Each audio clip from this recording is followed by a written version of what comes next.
Okay, reef keepers. So in this week, I am going to be running through my maintenance routine on this lagoon tank. What I want to say first is I appreciate the fact that a lot of people watching this video will be a mixed bag of new reef keepers and advanced hobbyists that have been, doing it a long time. So I try and cater for you new guys out there and beginners as best I can.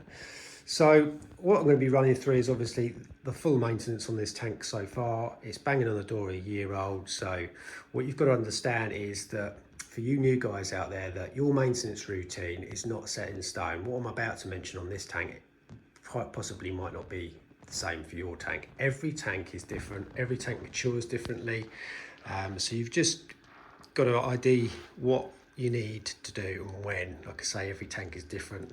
The setups are so different, but a lot of things will be the same and some things will be different. You've just got to be in tune of what you know what's what for your tank. So with this tank, the daily routine will be first thing in the morning, just double check that the tank is running right. So you're making sure that your rear compartment is at the right level, your temperature's okay, and everything's flowing as it should. And obviously as the lights come up, sort of around lunchtime or so, what I do is I've obviously a good visual inside the tank to make sure nothing's off. Make sure the corals are happy, pipe extension's okay. There's nothing untoward going on in the tank. It's just a good visual, really. The most important daily thing for this tank is it has twin overflows. So what I use is floss pads.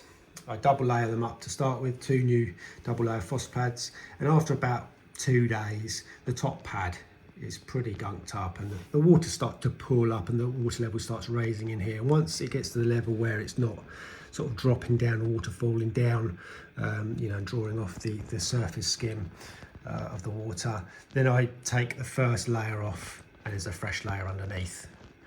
Usually set for another day or two. So every sort of 3-4 days, I put a new floss double pad in. So that's a daily thing, just double checking whether you need to do that and just do it accordingly. Obviously, feeding the fish, feed them once or twice a day. And dose-wise, obviously this tank is running an automatic dose unit for running all for reef, which I'll go to through in the cabinet a little bit later on in the video. But daily, my 2 syringes up here, I manually dose. The clear one here is Red Sea's No Pox. I dose 2 ml of that a day at night. And this one is the coral food.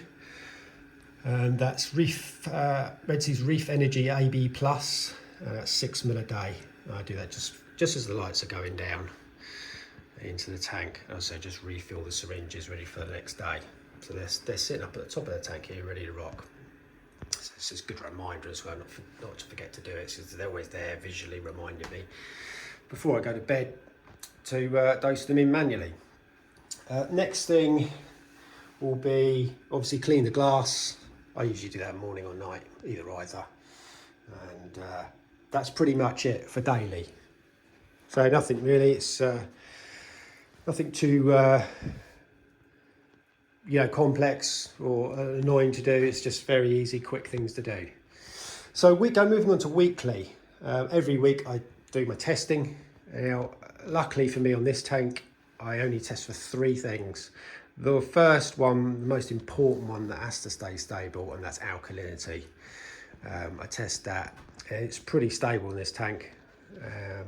I don't have to test for calcium and magnesium because I do a 90% water change every month, and obviously the all for reef doses are all in at the same time. So as long as my alkalinity is right, I know that the calcium magnesium is going to be right as well. Nitrate and phosphate.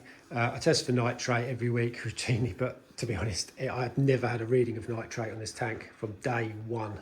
It processes nitrate really well. Again, like I say, you new guys out there, every tank is different. Some of you guys might be, struggling to battle with that nitrate to start with. Say every tank matures out differently, every tank uses nutrients differently, and runs at different parameters. But the other thing is phosphate.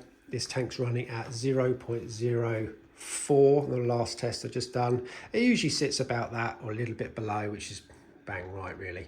Obviously the Red Sea's no-pox is responsible for keeping the nitrate and phosphate in check, and obviously in addition that 90% water change every month just keeps it nice. So that's your weekly really. The skim cup every week or two, I'll give that a good clean and re-oil.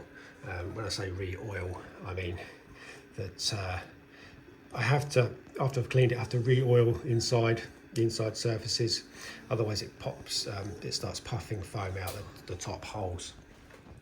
So the next one will be monthly. So moving on to monthly, what I do is, the first thing I do is a good, what I call an Aptasia blast. So I hunt for them horrible, annoying Aptasia. Most tanks have them. Once you've got 1 or 2 in there, as you know, you've experienced guys, it's a bit of a headache, but I just routinely, once a month, do a full blast using empty labs, anti-Aptasia in a syringe, and kill as many as I can. So you don't catch, there's always ones hiding that repopulate here and there, but yes, just month to month, just keeps on top of it. Yeah, that's it really. The next one will be have a good pump through all the sand and the rocks with a turkey baster, just getting all the detritus up into the overflows, into the floss pads, and so a good purge of the system really of detritus.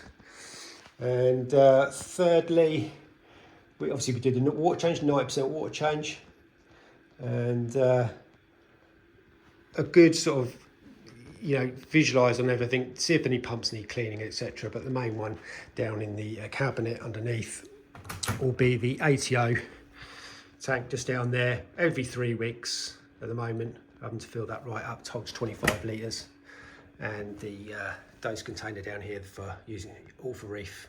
I just make sure that we've got enough in there for the month. Moving on to 6 monthly, I have a good razor blade of the glass, display glass, to make sure there's any built up coralline algae.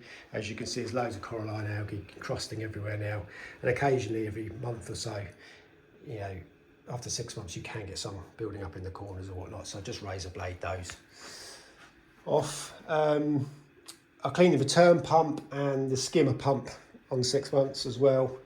Yeah, and I give the rear chambers a good pump out with the turkey base to get in all the detritus, because you can get detritus sort of building up in the bottom of the rear sump here. But that's it, 6 monthly. And yearly, it's just basically the RO unit under my sink, a good service of that. So changing all pods, new membrane and whatnot.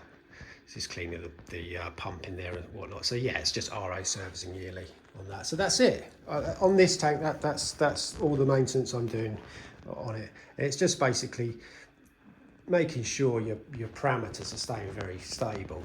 So keeping an eye on your alkalinity and tweaking the doser to suit, keeping to your water changes that you need to do. Now this tank might not quite need 90% every month. Yeah, might go 2 weeks. It all depends on your parameters really and what the corals are doing, to make sure your alkalinity, calcium and magnesium, all your trace elements are nice and stable and elevated up to the right levels they should be. And that's it. So yeah, this tank is really an easy one. Like I said before, you new guys, your tank will be different to this. It will run differently. You just got to ID what you got to do and when, to keep it all ticking over nicely. So that's it. I just wanted to share my maintenance routine. Obviously, any questions you've got about that and comments, chuck in the box below as always. Subscribe if you're new. Hit the thumbs up if you enjoyed the video. Thumbs down if you didn't. And I'll catch you in the next one.